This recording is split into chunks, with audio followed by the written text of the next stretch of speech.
Hello, my name is Adam Last. I'm a professional engineer and licensed site professional with Corporate Environmental Advisors. I'm here today to talk with you about the fate and transport of per and polyfluoroalkyl substances in the environment. This is intended to be a broad overview and not a deep dive into the topic. We're going to discuss uses of PFAS, sources of PFAS releases in the environment, properties of PFAS, and pathways of exposure to PFAS. PFAS has been used widely since the 1950s, and over the past 80 years, it's been used due to its ability to repel oil, water, and stains, its ability to remain stable at high temperatures, its ability to reduce friction, its ability to extinguish fires and suppress vapors, and its ability to act as a surfactant. Due to the wide range of uses and the numerous applications, PFAS can be found in a lot of different products and materials. It can be found in cosmetics, it can be found in paints, pesticides, fast food packaging such as microwave packaging or pizza boxes, firefighting foams, the most common being aqueous film forming foam with PFAS included, photography products, stain resistance products such as Scotchgard, non-stick cookware such as Teflon. Sources of PFAS releases to the environment. There are numerous sources of PFAS releases to the environment, but there are four primary sources. Industrial facilities are one of the primary sources, and the mechanism for release from an industrial facility can be via air emissions, discharges to the atmosphere, wastewater discharges as well. When discharged to the atmosphere, there's potential for the release to be transported by the prevailing wind direction and deposited downwind on properties.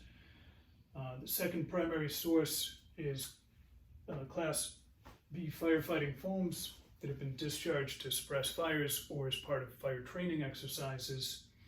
The third primary source is landfills and waste management facilities, where the landfills or the waste management facilities may or have received PFAS impacted waste materials, and there's the potential for PFAS impacts to reach the environment from these facilities. The fourth primary source is wastewater treatment plants, where PFAS impacted wastewater can be discharged to receiving water bodies, surface water bodies, where PFAS impacted biosolids can be generated. It's common practice for biosolids to have been reused at agricultural properties as a soil amendment.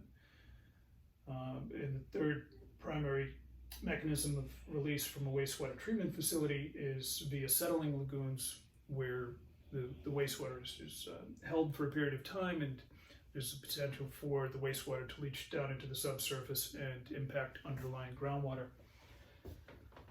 Let's talk a little bit about the properties of PFAS. PFAS contain fluorine-chlorine bonds, which are the strongest covalent bond in organic chemistry, which makes them very difficult to break down and remediate once they are released to the environment. The chemical structure for a typical PFAS compound is shown here, and what it shows us is that the structure has a hydrophobic tail and a hydrophilic head. What that means is the tail tends to repel water, the head tends to be readily water soluble and have an affinity for staying in solution. PFAS compounds adsorb to soil and sediment and are, as I mentioned earlier, very water soluble and can travel with groundwater over significant distances. There are multiple pathways of exposure to PFAS, but for humans, the primary pathways of exposure are to consumer products that contain PFAS, as well as to PFAS impacted drinking water. For environmental receptors, the primary pathways of exposure are to PFAS impacted soils, sediment, and surface water if the environmental receptors are an area where a PFAS release is occurred. This concludes my presentation, and I thank you for watching.